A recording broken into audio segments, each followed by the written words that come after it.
Hai, Assalamualaikum warahmatullahi wabarakatuh. Pertanyaan pertama, mengapa anak tersebut menggunakan jaket? Apa karena dingin? Dari mana dia tahu bahwa udaranya dingin? Dia tidak sedang menggunakan termometer. Jadi, sensor apa yang menyebabkan dia tahu bahwa udara dingin? Kamu ada di kamar yang gelap. Tiba-tiba ada orang yang menyalakan lampu. Tanpa berpikir, kamu pastinya akan memalingkan muka, menutup mata, atau menggerakkan tangan menghalangi mata. Nah, siapa yang mengatur gerakan-gerakan itu? Karena itu dilakukan tanpa berpikir. Oke, kita akan mempelajari bagaimana tubuh kita bereaksi terhadap perubahan di lingkungan. Kita akan mempelajari tentang sistem koordinasi.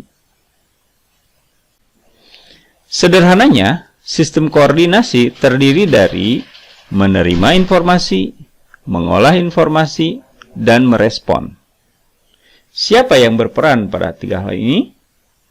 Menerima adalah tugas dari reseptor atau sensor, yaitu alat indera. Alat indera disebut sebagai reseptor karena yang pertama kali menerima informasi, atau disebut juga sensor karena memindai, mengenali lingkungan. Kita punya alat indera dengan jenis rangsangan yang berbeda-beda. Mata mendeteksi rangsangan berupa gelombang cahaya. Telinga memindai gelombang suara.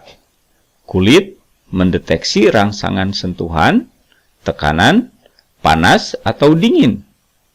Lidah mendeteksi rangsangan berupa zat kimia yang larut di dalam saliva.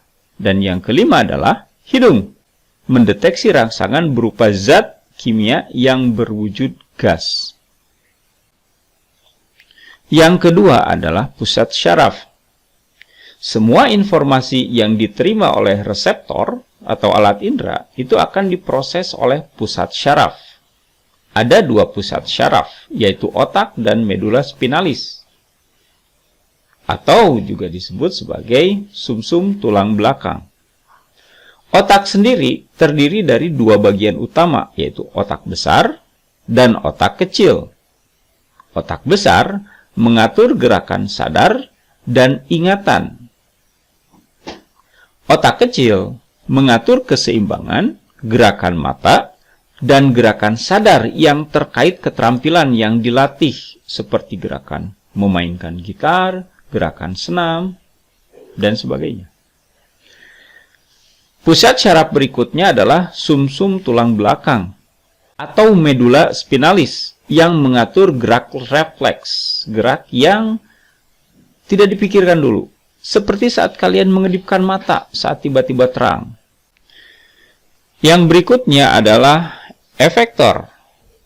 Setelah memproses informasi dari reseptor, pusat syaraf akan memberikan perintah kepada efektor untuk merespon. Efektor bisa berupa otot atau kelenjar. Misalnya, saat tiba-tiba silau, pusat syaraf akan memerintahkan otot kelopak mata untuk berkedip. Tidak hanya itu, pusat syaraf juga akan memerintahkan otot leher untuk berpaling dan otot tangan untuk melindungi mata dari cahaya. Nah, untuk respon seperti ini, kalian tahu kan pusat syaraf mana yang dimaksud? Nah, jika kalian sedang dalam keadaan takut, maka pusat syaraf juga akan memerintahkan kelenjar adrenal yang ada di ginjal untuk mengeluarkan hormon adrenalin. Oke, nah sekarang bagaimana ketiga bagian ini berkomunikasi? Ya. Jadi bagaimana rangsang yang diterima reseptor diteruskan ke pusat syaraf, kemudian pusat syaraf memberikan perintah kepada efektor untuk merespon. Nah, jadi rangsangan yang diterima reseptor akan diubah menjadi impuls listrik yang dialirkan ke pusat syaraf melalui sel saraf sensoris. Seperti ini. Sel ini berbentuk unipolar.